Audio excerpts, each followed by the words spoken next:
ሰላም ሰላም ኣብ መላእ ዓለም ዘለኹም ክቡራት ኣሕዋት ሰላም እግዚኣብሔር ምሳኹም ይኹን። ናይ ሎማዓንቲ ብሓንሳብ ኬና ንሰርሖ እምበኣር ክትፈትውዎ ተስፋ እንዳገበርኩ ቅድሚ ናቕባለይ ግን እቶም ሓደሽቲ ዘለኹም ላይክ ሳብስክራይብ ከምኡ እንዳገበርኩም ነዚ መዓልታዊ ሒዘ ዝመፅእ ቪድዮታት ተኻፈልቲ ክትኮኑ ብኽብሪ ዕድመኩም። እቶም ምሳይ ፀናሕኩም ከዓ ከም ቀደምኩም ምትብባዕኹም ኣይፈለየኒ። እዚ ቪድዮ ብላይክ ጀምሮ።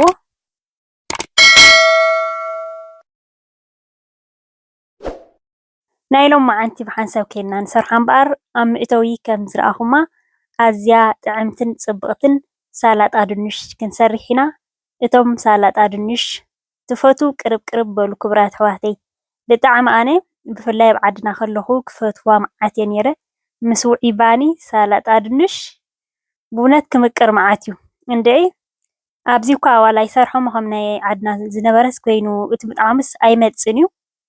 ብጣዕሚ ብፍቕሪ ይፈትዋ ነይረ እዚኣ ሳላጣ ድንሽ ማለት እዩ። ሕጂ ከዓ ከም ትሪእዎ ዘለኹም እቲ ድንሽ ሓፃፂበ ማይ ከዓ ምንታን ስልጥ ንኽብል ማይ ዝፈልሐ እየ ዝገብር ዘለኹ። ሕጂ ሓንሳብ ከዓ ክድነ ኣቢልና 10 ደቂቕ ዝኸውን ክበስለልና እዩ ማለት እዩ።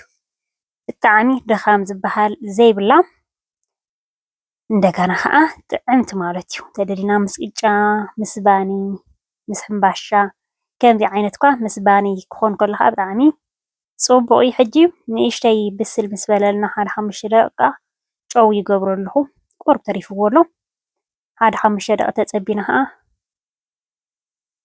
ክነብላ ኢና ማለት እዩ። ክነጥፍኣ ኢና እቲ ጨው ሕጂ ናብቲ ውሽጡ ንኽኣቱ እየ ዝገብረሉ ዘለኹ። ብጣዕሚ ብጣዕሚ ክቡራት ኣሕዋተይ ከምዚ ሓደ ሓደ ግዜ ድኽም ኢልካ ውዒልካ ስራሕ ድዩ ዝተፈላለየ እዚኣ ብጣዕሚ ስሩሕ መግቢ እዚ ኣብኣ ከላ ብውዒታ ኣብስል ኣቢልና ፍረሽ ከሎ ከዓ ሳላጣና ግብረ ኣቢልና ንምሳሕ ክንጥቀመላ ንኽእል ኢና ማለት እዩ። ሕጂ ከዓ ሙቐት እዩ ዘሎ ሙቐት ክቡና ዝኽእሉ ምግብታት ማለት እዩ። በዓል ድንሽ ቁርብለይ ንኽትገጅፍ የብለካ እዩ ተደጋገም ክንበልዕ የብልናን ግን ሕልፍ ሕልፍ እንዳበልና ሓደ ሓደ ግዜ ማለት እዩ። ከም ትሪእዎ ዘለኹም ኮይኑ በሲሉ ኣሎ ንኹሉ ከዓ ቅልጥ ኣቢለ ከዓ ክምለሰኩም እዩ ማለት እዩ። ሕጂ ክቡራት ኣሕዋተይ ሓደ ሓደ ግዜ ስሉጥ ዝኾነ ናይ 10 ደቂቕ ናይ 5 ደቂቕ ምሳሕ ድራር እንዳበልኩ ሒዘልኩም ዝመፅእ ንስኹም ከዓ እዞም ኣሕዋተይ ላይክ ምግባር ኣይትሕመቑ ኢኹም። ላይክ ፀሓፉ ካብዛ ይብለኩም እየ ግዜኹም ከይሕዘኩም ይርዳኣኒ እዩ። ላይክ ምግባር ግን ኣይተደንጉን ስለ ዝኾነት ማለት እዩ። ብእውነት ነቶም ባዕልኹም ሓሲብኩም ትገብሩ ከይረሳዕኹም ንዓኹም እዚ ኣይምልከትን እዩ። ምክንያቱ መዓልታዊ ትፅሕፉ ይርኤ እቲ ቪድዮታት ኣነ ሕማቕ ሃፍትኩም ዳኣ ኮይነ ብእውነት ንዓኹም ሲ እንድዒ ግን ብእውነት ልበይ ዝብሎ ይብፅሓልኩም እግዚኣብሔር ኣምላኽ ንኩላትኩም ዕድመን ጥዕናን ይሃብኩም። ብጣዕሚ ኢኹም ሳፖርት ትገብሩኒ ማለት እዩ። ግበርለይ ክብል ከለኹ ንመዘኻኸሪ ተዘይኮይኑ ሕጂ ውዕይ ዘሎ ድንሽና ከም ትሪእዎ ዘለኹም ፅቡቅ ጌሩ ከዓ በሲሉ ኣሎ። ሕጂ ኣብዚ ሓደ ሓደ ግዜ ከምዚ ድርቕ ዝበለ ክኾነልና እንተደሊና ኣብ ኤድ ፍራየር ከዓ ክንእትዎ ንኽእል ኢና። ሓደ 10 ደቂቕ ዝኸውን ድርቕ ዝበለ ከዓ ከምዚ ከሸም ዝብል ይኾነልና ማለት እዩ። እዚኣ ግን ኣብኣ ከላ ሰላጣ ድንሽ እያ ትኾን ዘላ። ሕጂ ኣብዚ ኮሚደረ ተደሊና ክንጥቀም ንኽእል ኢና። ተደሊና ከዓ ዝናኣሽቱ ፀባ ሓቡል እዚአን ከዓ ምስ ሰላጣ ብጣዕሚ እየን ፅቡቃት ማለት እዩ። እንተዘይብልና ግን ኖርማል ኮሚደረና ጌርና ክነብል ንኽእል ኢና። ሕጂ ክንድዕም ዝኾነ ከዓ ክውስኸለን እየ ብዙሕ ኤክስትራ ከምዚ በቃ ፍኩስ ዝበለት ኖርማል ዝገብራ ዘለኹ ኣነ ማለት እዩ። ብዙሕ ኣስቤዛታት ዘይበዝሐታ ካልእ ክንውስኸሉ ንኽእል ኢና ኤክስትራ ማለት እዩ።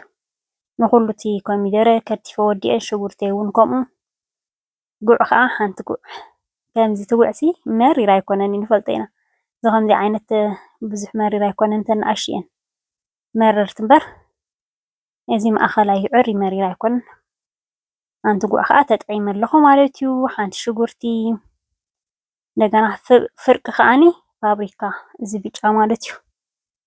ከም ዝበልኩም በቃ ኣብኣ ካላታ ሰላጣ ድንሽ ሲ ናታ መቃሬታ ንኽነብላ ኖርማል ኣብ ከላ ተጠቒመላ ዘለኹ ማለት እዩ። ብዙሕ ከምዚ ኣስቤዛስ ኣይገብረላን ካልእ ኤክስትራ ክንውስኸሉ ተደሊና ክንውስኸሉ ንኽእል ኢና ከም ምርጫና። ሕጂ ከርቲፍና እዚአን ኣስቤዛ ከዓ ናብአን ክንእትወን ኢና ሽዑ ክነቃምሞ ኢና ማለት እዩ። ኣብ ናይ ስዕረት ግዜ ከዓ እንቋቑሖ ብስላ ኣቢልና ቁሩፅ ቁሩፅ ኣቢልና ከዓ ምስኡ ክንጥቀመሉ ንኽእል ኢና፣ ወይ ከዓ ንቆልዑት ከዓ ከምኡ ጌርና ከዓ ክንህቦም ንኽእል ኢና ማለት እዩ። በቲኣ ምስታ ታሽሙ ጌርና ብስል ነብላታ እንቋቑሖ ቁሩፅ ቁሩፅ ኣቢልና ከዓ ምስኡ ንገብሮ ማለት እዩ።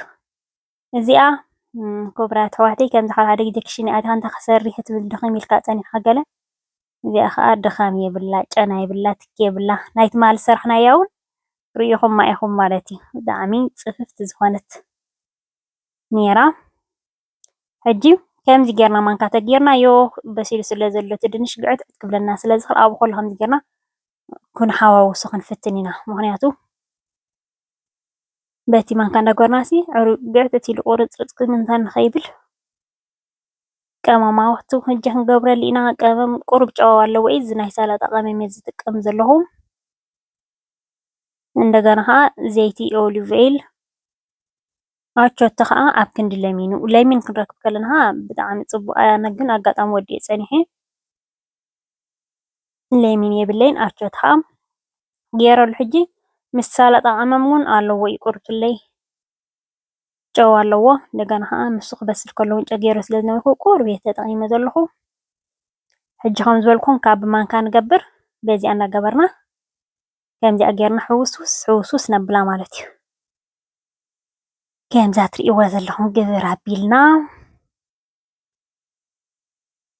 ከም ዝበልኩም ምስ ባኒ ክንገብር ከለና ፅቡቅ፣ ምስ ባኒ እንተዘይኮይኑ ኖርማል ዋላ ምስ ቅጫ ክንገብሮ ንኽእል ኢና ሽግር የብሉን። ሕጂ ንሎማዓንቲ ኣነ ምስ ሕምባሻን ምስ ባንን ቀደም በሉ እስከ ቀደም በሉ ቅድሚ መኣዲ ከይተቐረበ ከሎ ክንጥዕሞ ከመይ ከም ዘሎ መቃሪቱ።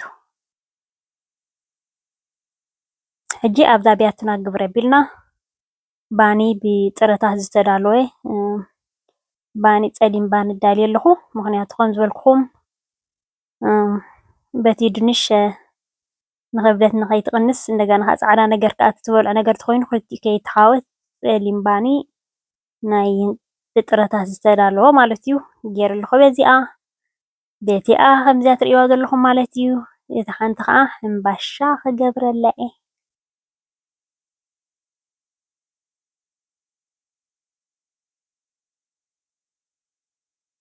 ከምዚኣ ጌርና ደቅና እውን ሓደ ግዜ ቅያሮ ኮነሎም እዩ ምስ ደቅና ክንምገባ ንኽእል ኢና ማለት እዩ።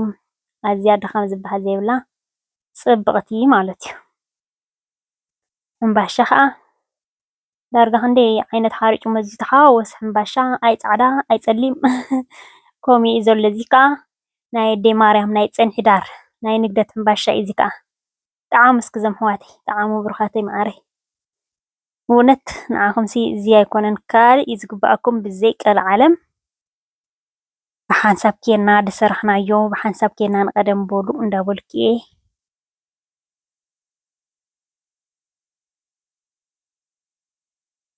ብጣዕሚ ጥዕምቲ እንታይ ክወፆ ክቡራት ኣሕዋተይ ኣዝያ ጥዕምትን ምቅርትን ኮይናትልና ከምዚኣ ጌርና ከም ቅያር ምግቢ ንጠቐመላ።